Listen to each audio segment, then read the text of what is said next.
இயேசு உங்களை நேசிக்கிறார். பிரியமானவர்களே, இந்த நாள் ஆண்டவர் நம்மளோடு பேசும்படியா வேதத்திலிருந்து 2 வசனங்கள் கூட வாசித்து ஆண்டவர் நம்மளோடு பேசுகிற காரியத்தை பார்ப்போம். அது மத்தேயுவின் புஸ்தகம் 7வது அதிகாரம் 13வது வசனம் 14வது வசனம் இப்படியாக சொல்லுகிறது. இடுக்கமான வாசல் வழியாய் உட்பிரவேசியுங்கள், கேட்டுக்கு போகிற வாசல் விரிவும் வழி விசாலமாய் இருக்கிறது, அதன் வழியாய் பிரவேசிக்கிறவர்கள் அநேகர். ஜீவனுக்கு போகிற வாசல் இடுக்கமும் வழி நெருக்கமுமாய் இருக்கிறது, அதை கண்டுபிடிக்கிறவர்கள் சிலர். பிரியமானவர்களே, ஆண்டவர் 2 வாசல்களை குறித்து இதில் சொல்லப்பட்டு இருக்கிறது. பூமியில வாழ்வதற்கு இடுக்கமான வாசல் வழியாய் பிரவேசியுங்கள், கேட்டுக்கு போகிற வாசல் அது விசாலமும் நல்ல விஸ்தாரமுமாய் இருக்கிறது என்று சொல்லி 2 வாசல்களை குறிக்கப்பட்டு இருக்கிறது. இந்த 2 வாசல்கள் ஆண்டவர் நமக்கு கற்றுக் கொடுக்கிற ஆண்டவருடைய வார்த்தைகளை கடைபிடித்து நான் கடவுள் பக்தி நிறைந்தவன், தெய்வ பக்தி நிறைந்தவன், அவர் வழியாய் நான் நினைக்கிற ஆன்மீகத்தில் நடக்கிறாங்க பார்த்தீங்களா, அவங்கள ஆண்டவர் எல்லாவற்றையும் அவர்கள் மாத்திரம் அல்லாதபடிக்கு எல்லாரையும் ஆண்டவர் இப்படிதான் போக சொல்றாரு. ஒருவேளை ஒரு சாமியார் இருக்காரு, ஒரு போதகர் இருக்காரு, ஒரு பிரசங்கியா இருக்காரு, அவங்களுக்கு மாத்திரம் ஆண்டவர் இதில் சொல்லவில்லை, எல்லாருக்குமே இந்த வார்த்தையை கடைபிடித்து நடக்க வேண்டும் என்பதற்காக. ஒரு சாமானிய மனிதனாலும் சரி, பெரிய அரசர்களுக்கானாலும் சரி, அதை போதிக்கக்கூடிய போதகர்களுக்கானாலும் சரி, சாமியார்களுக்கானாலும் சரி, பாதருக்கானாலும் சரி, யாருக்கானாலும் சரி, ஆண்டவர் எழுதி வைத்திருக்கிறது இந்த காரியம் பாருங்க. இடுக்கமான வாசல் வழியை உட்பிரவேசியுங்கள். ஏன் அப்படின்னா, இந்த இடுக்கமான வாசல் வழினா இப்படிதான் வாழணும்னு சொல்லி ஆண்டவர் நமக்கு கற்றுக் கொடுத்தார். இப்படிதான் இருக்கணும், ஒரு குடும்பம்னா இப்படிதான் இருக்கணும், ஒரு மனுஷன் வாழ்வதற்கு இப்படிதான் வாழணும்னு சொல்லி சில சட்ட திட்டங்களை நமக்கு கற்றுக் கொடுத்திருக்கிறார். பாவம் செய்யாத, குடிக்காத, மதுபான பிரியனாகாத, திருடாத, கொலை செய்யாத, பொய் சொல்லாத, அடுத்தவன் பொருளை இச்சையாத, எல்லாரும் மாதிரி இருக்காது, இப்படிதான் நீ ட்ரெஸ் பண்ணணும், நீ இப்படிதான் பேசணும், சண்டை பண்ணாத அப்படின்னு சொல்லி சில காரியங்களை நமக்கு கற்றுக் கொடு. ஒழுங்கா நான் சர்ச்சுக்கு போகணும், ஒழுங்கா தேவ பக்தி உள்ளவனாய், கடவுள் பக்தி நிறைந்தவனாய் வாழு, அப்படிப்பட்டவங்க இப்படிதான் இருக்கணும் அப்படின்னு சொல்லி. நான் கடவுள் பக்தி நிறைந்தவனாய் இருந்துவிட்டு ஊருக்கு வெளியில போய் நான் எப்படி வேணாலும் வாழணும் அப்படின்றது அது சாத்தியமல்ல, அது விஸ்தாரமான. நான் இங்கே கடல் பக்தியாகவும் இருப்பேன், அப்படி வெளியே போய் நான் விஸ்தாரமான பாதைக்குள்ளே போவேன் அப்படின்னு சொல்லக்கூடாது. ஏன் அப்படின்னு சொன்னா 2 பக்கமும் அப்படி நடக்க முடியாது. நான் இங்கிட்டும் போவேன் அங்கிட்டும் போவேன்னா, ஒரு உதாரணத்துக்கு பாருங்க, ஒரு போட் இருக்குன்னு வச்சுங்களேன். இந்த லேண்டிங்ல நீங்க நின்றுட்டு போட்ல கால் வச்சீங்க அப்படின்னு சொன்னீங்கன்னா, ஒண்ணு அங்கிட்டு வச்சிடணும் காலை உடனே, இல்லைன்னா இந்த பக்கம் இடத்துல இருக்கணும். பாதி போட்ல கால் வச்சுட்டு பாதி இதுல வந்து தரையில லேண்ட்ல கால் வச்சோம் அப்படின்னு வச்சுங்களேன், இது என்ன செய்யும், காலை விரிச்சிடும். ரொம்ப அது டேஞ்சரானது. அப்போ ஏதாவது ஒரு வழியில போக முடியும், 2 பக்கமும் அப்படி செய்ய முடியாது. அப்ப நீங்க ஆண்டவர் நமக்கு கற்றுக் கொடுக்கிறது இப்படிதான் வாழ வேண்டும் சொல்லி சட்டத்திட்டங்களை நமக்கு எழுதி கொடுத்திருக்கிறார். அந்த சட்டத்திட்டத்தின்படி வாழ்வதற்கான இடுக்கமான, இது கொஞ்சம் கஷ்டமா தான் இருக்கு உள்ள போறதுக்கு. இதை செய்யாத, அதை செய்ய, பேரண்ட்ஸ் பிள்ளைகளுக்கு சொல்றாங்க அங்க போகாத இங்க போகாத. ஏன் அப்படின்னா, நீ பாவத்தை பழியிடக்கூடாது, பாவத்தை நீ உள்ள விழுந்துடக்கூடாது என்பதற்காக தான் அப்படி சொல்றாங்க. ஆனா விஸ்தாரமான வாசல் பாருங்க, கேட்டுக்கு போகிற வாசல் விரிவும் வழி விசாலமாய் இருக்கிறது, அதன் வழியாய் பிரவேசிக்கிற அநேகர்.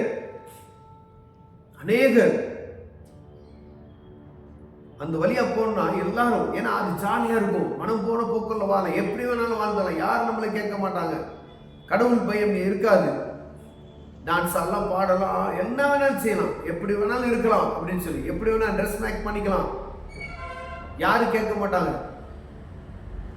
அப்படி போகிற வழி வந்து எங்க போகுதுன்னா, கேட்டுக்கு போகிற வாசல் அப்படின்னு சொல்றாங்க.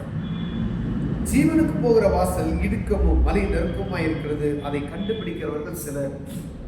பாருங்க, ஜீவனுக்கு போகிற வாசல், பரலோக ராஜ்யத்துக்கு போகிற வாசல் இடுக்கமும் வழி நெருக்கமுமா இருக்கிறது, அதை கண்டுபிடிக்கிறவர்கள் சிலர்.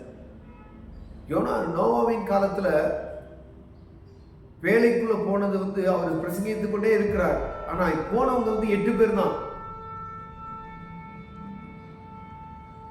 அது ஒரு இது எப்படின்னா, நம்ம எவ்வளவு சொன்னாலும் அதை கேட்க மாட்டாங்க, ஏதோ சொல்றாங்க அப்படின்ற மாதிரி இருக்கும். ஆனா மனுஷகுமாரனுடைய காலத்தில், நோவாவின் காலத்தில் எப்படி நடக்கப்பட்டதோ அதே மாதிரி மனுஷகுமாரனுடைய காலத்தில் நடக்கப்படும் என்று சொல்லப்பட்டு இருக்கிறது. அதுக்கு தான் ஆண்டவர் என்ன சொல்றார், நீ இடுக்கமான வாசல் வழியை நடந்து கற்றுக் கொடுங்க, இப்படிதான் வாழணும், இப்படிதான் இருக்கணும் அப்படின்னு சொல்லி மனம் போன போக்கிற நீ போயிடாத அப்படின்னு சொல்லி ஆண்டவர் நமக்கு ஒவ்வொரு நாளும் இதை கடைபிடிக்கும்படியாக வேதத்தில் எழுதி வைக்கப்பட்டு இருக்கிறது. பிரியமானவர்களே, ஒருவேளை இந்த நான் எப்படி வேணாலும் வாழ்வேன் அப்படின்னு சொன்னா அந்த பரலோக ராஜ்யத்துக்குள்ள உள்ள போக முடியாது. ஏன்னா அவருடைய வருகை எப்ப இருக்குன்னு தெரியாது. அவர் வருகை வருவதற்கு முன்பாய் அவர் நமக்கு கிருபையை கொடுத்திருக்கிறார். ஆண்டவராய் இயேசு கிறிஸ்துவின் ரத்தத்தினால கழுவப்பட்டு பாவ மன்னிப்பு நிச்சயத்தை நாம் பெற்றுக்கொண்டு விட்டோம்னால் இந்த இடுக்கமான வாசல் வழியை நடப்பதற்கு எளிமையா இருக்கும். ஒருவேளை மனம் போன போக்கில் போனோம் அப்படின்னு சொன்னா அவருடைய வருகையை அறியாதபடி இருப்போமே. ஆனால் அவர் வருகை எப்போ வரும்னு சொல்லி இப்பயும் வரலாம், நாளைக்கு வரலாம், நாலு கழிச்சு வரலாம், அடுத்த வருஷம் வரலாம், யாருக்கும் தெரியாது. அதற்கு முன்பதாய் நம்மளை ஆயத்தப்படுத்திக் கொள்ள முடியும். ஆண்டவர் ஒவ்வொரு மனிதர்களையும் ஆன்மீக காரியத்தை குறித்து பேசிக்கிட்டே இருக்க. எங்க பாத்தீங்கன்னா உங்களுக்கு அந்த செய்திகள் கிடைக்கும். அதை கேட்டு அறிந்து கொண்டு நடப்போமையானால் அந்த பரலோக ராஜ்யத்துக்கு நம்ம தகுதியுள்ளவர்களை ஆண்டவர் மாற்றுவார். பிரியமானவர்களே, இடுக்கமான வாசல் வழியை பிரவேசிக்கிறவர் சிலர் தான் போட்டிருக்கு, கண்டுபிடிக்கிறவர் சிலர். ஏன்னா இது கசப்பா இருக்கும். மருந்து சாப்பிட்றோம் அப்படின்னு சொன்னா அதை என்ன செய்யுது, கசப்பா தான் இருக்கும். ஆனா உடம்பு என்ன செய்யும், சரியா போயிடும். ஒருவேளை அந்த கசப்பா இருக்குன்னு சொல்லி சாப்பிடாம விட்டுனோம்னு வச்சுக்கோங்களேன், வியாதி வந்து நம்மளை விட்டு போகாது. அப்ப ஆண்டவர் சொல்லுகிற இந்த இடுக்கமான வாசல் வழியே போவது கசப்பா தான் இருக்கும், கடுமையா தான் இருக்கும். என்னடா இதெல்லாம் கடைபிடிச்சு நடக்க முடியுமா அப்படின்னு. ஆனா தேவ சமூகத்தில் நீங்க கேட்கணும், ஆண்டவரே இதை கடைபிடிப்பதற்கு எனக்கு கிருபை தாங்க அப்படின்னு சொல்லி நீங்க கேட்டீங்கன்னா, ஆண்டவர் சமூகத்துல போய் கேட்டீங்கன்னு சொன்னா ஆண்டவர் என்ன செய்வார், அதுக்கான வாசல்களை திறந்து கொடுப்பார். நான் மதுபானத்தில் அடிமைப்படுத்தப்பட்டு இருக்கிறேன், இல்லை நான் பொய் பேசுறதுல அடிமைப்படுத்தப்பட்டு இருக்கிறேன், நான் சினிமா பார்க்கறதுல அடிமைப்படுத்தப்பட்டு இருக்கிறேன், நான் திருடுறதுல அடிமைப்படுத்தப்பட்டு இருக்கிறேன், நான் பாவமான உணர்வு எனக்குள்ள காணப்படுகிறது அப்படின்னு சொல்லி நீங்க இந்த காரியத்தை விட்டு நான் வெளியே வர்றதுக்கு தேவ சமூகத்தில் நீங்க போனீங்க அப்படின்னு சொன்னா ஆண்டவர் என்ன செய்வார், உங்களுக்கு அற்புதம் செய்வார். அப்ப ஆண்டவர் உங்களுக்கு சுகம் கொடுப்பார். மீண்டுமா இந்த பகுதியில் போகாதபடி இந்த இடுக்கமான வாசல் வழியா ஆண்டவர் நமக்கு எப்படியெல்லாம் நடக்கணும்னு சொல்லி கொடுத்திருக்கிறாரோ அதன் வழி நீங்க நடந்து போவீர்களானால் ஆண்டவர் நம்ம என்ன செய்வார், அந்த பரலோக ராஜ்யத்துக்கு ஏற்றவர்களாய் மாற்றுவார். ஒரு பரலோக ராஜ்யம் எப்படி இருக்கும், இந்த தேவதூதர்களை போல மனிதர்கள் இருப்பார்கள். முந்தி காலத்துல பாத்தீங்க அப்படின்னு சொன்னீங்கன்னா பெரியவங்க சொல்லுவாங்க, தப்பு பண்ணுனா நரகத்துக்கு தான் போவேன் அப்படின்னு சொல்லுவாங்க. ஆனா இப்ப இந்த வார்த்தையை கேட்கவே முடியல. பாருங்க, வீட்டுகளில் பாருங்க, புதியவர்கள் வந்து முந்தி பேசுறவங்க, நம்ம தாத்தா பாட்டிலாம் பேசுனாலும் சொல்லுவாங்க. இப்ப லேட்டஸ்ட்ல இருக்கும், அதனால யாரும் அந்த வார்த்தையை உபயோகிக்கிறது கிடையாது. ஆனா வேதம் கற்றுக் கொடுத்தது தான். இதை மறக்கிற சூழ்நிலை வருது அப்படின்னு சொன்னா அவருடைய வருகை சீக்கிரத்துல இருந்து நம்ம அறிந்து கொள்ளணும். பிரியமானவர்களே, நீ எதிர்பாராதபடி நீ விழித்து நீ அசதியா இருக்கும் பொழுது ஆண்டவர் வருவார்.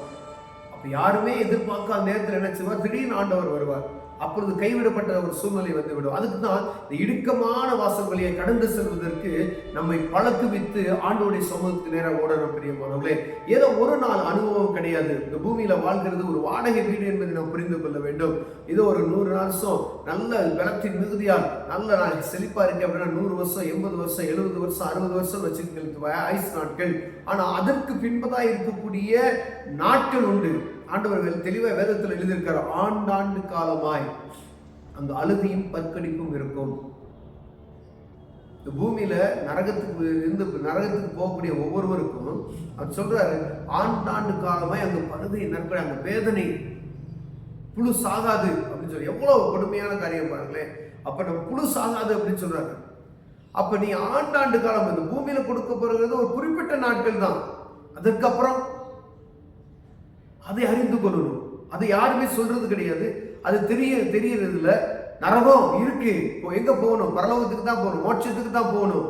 மோட்சம் இருக்கிறது தெரியும், நரகம் இருக்கிறது தெரியும். ஆனா அங்க போவதற்கு நம்ம என்ன செய்யணும் அப்படின்னா இந்த இடுக்கமான வாசல் வழியாய் விஸ்தாரமான உலகமான நம்ம உள்ள போவோம் அப்படின்னா எல்லாம் ஆண்டவர் திறந்த வெளியில தான் இருக்கிறது. ரொம்ப கவனமா இருக்கக்கூடிய ஆண்டவர் பிரியமானவர்களே, இடுக்கமான வாசல்களை பிரவேசித்தோம் அப்படின்னு சொன்னா பரலோகத்துக்கு ஏற்றவர்களாய் மாறும். விஸ்தாரமான வாசல் வழியை நம்ம போகணும் அப்படின்னு நினைச்சா நரகம் உங்களுக்காக காத்திருக்கிறது. ஒருவேளை எங்க போவோம் அப்படின்னு சொல்லி முடிவு பண்ணணும். கர்த்தர் உங்களை ஆசீர்வதிப்பார். கண்களை மூடுவோம். தகப்பனே, இந்த இடுக்கமான வாசல் வழியா பிரவேசிப்பதற்கு தேவனுக்கு கிருபை பாராட்டுங்க. விஸ்தாரமான வாசனைகள் வேணாம், இதுல நடந்து செல்வதற்கு தேவன் எங்களுக்கு கற்றுக் கொடுத்த காரியங்களை நடப்பதற்கு உதவி செய்யும். இயேசுவின் நாமத்தில் பிதாவே, ஆமென்.